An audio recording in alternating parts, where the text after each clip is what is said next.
মিত্ৰতা কৰিব বিচৰা কংগ্ৰেছক লৈ মুখ্যমন্ত্ৰী ডক্টৰ হিমন্ত বিশ্ব শৰ্মাই মন্তব্য কৰিছে। একেটা সময়তে গৌৰৱ গগৈয়ে 2026ৰ বাবে যেটো সময়ত ৰণনীতি প্ৰস্তুত কৰিছে সেই সময়তে মুখ্যমন্ত্ৰী ডক্টৰ হিমন্ত বিশ্ব শৰ্মাই কেইবাটাও মন্তব্য কৰিছে।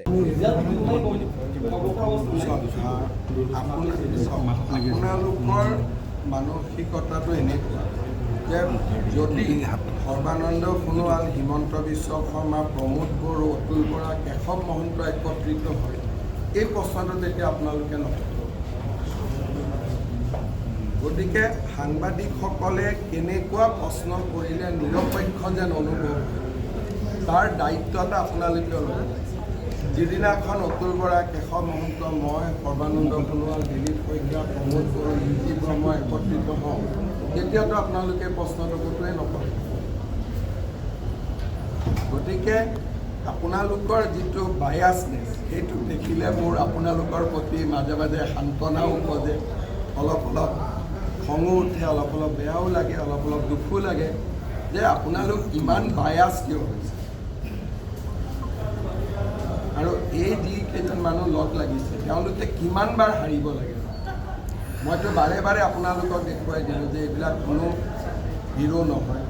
প্ৰথমতে বিধানসভাত হৰুৱালোঁ, লোকসভাত হৰুৱালোঁ, পঞ্চায়তত হৰুৱালোঁ, এতিয়াও আপোনালোকৰ মায়ামোহ শেষে হোৱা নাই। গতিকে 26ত ভাল কৰি হাৰিলে মই আশা কৰোঁ যে আপোনালোকৰ মায়ামোহটো পাৰ্মানেণ্টলি নোহোৱা হয়। কোনো নাই 21তো কোনেও ৰিপুণ বৰা এই গোটেইবোৰ একলগ হৈছিল। আপোনালোকে কিমান পালাফাল লগাইছিল। আপোনালোকৰ নিউজবিলাক মাজে মাজে মই পঢ়ি থাকোঁ, নিউজবিলাক আজিকালি ইউটিউবত পাই নহয়। গতিকে মই মাজে মাজে এই নিউজবিলাক উলিয়াই পঢ়ি থাকোঁ। গতিকে আপোনালোকে নিজৰ 21ত পৰা নিউজবিলাক পঢ়ি দিছে যে বিজেপি গ'লেই আৰু নায়েই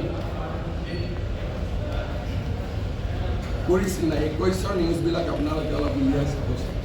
গতিকে সেইকাৰণে মই ভাবোঁ যে আপোনালোকে যিটো আশা কৰি আছে এইটো বাস্তৱত নহয়। এই BTC ইলেকশ্যনত এটা ৰিজাল্ট।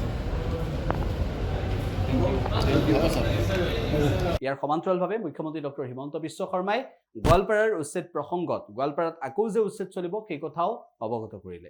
গুৱাহাটীৰ উচ্চ ন্যায়ালয়ে 10 তাৰিখে এক উচ্ছেদ অভিযান চলিব। 8 তাৰিখে চাপৰত আমাৰ যি পাৱাৰ প্লেণ্ট হ'ব সেই উদ্দেশ্যে 8 তাৰিখে আমাৰ চাপৰত উচ্ছেদ অভিযান আৰম্ভ হ'ব।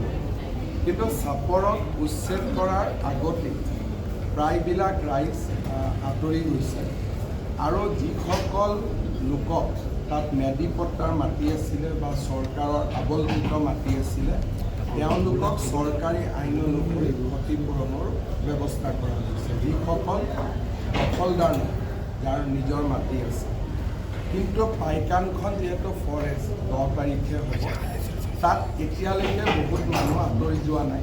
গতিকে মই ভাবোঁ যে 10 তাৰিখে হয়তো উচ্ছেদ কৰিবলগীয়া হ'ব পাৰে। কিন্তু আমি বিচাৰোঁ যে উচ্ছেদ কৰাৰ আগতে যাতে ৰাইজ নিজে নিজে আঁতৰি যায় আৰু শান্তিপূৰ্ণভাৱে যাতে উচ্ছেদ অভিযান সমাধান হয়।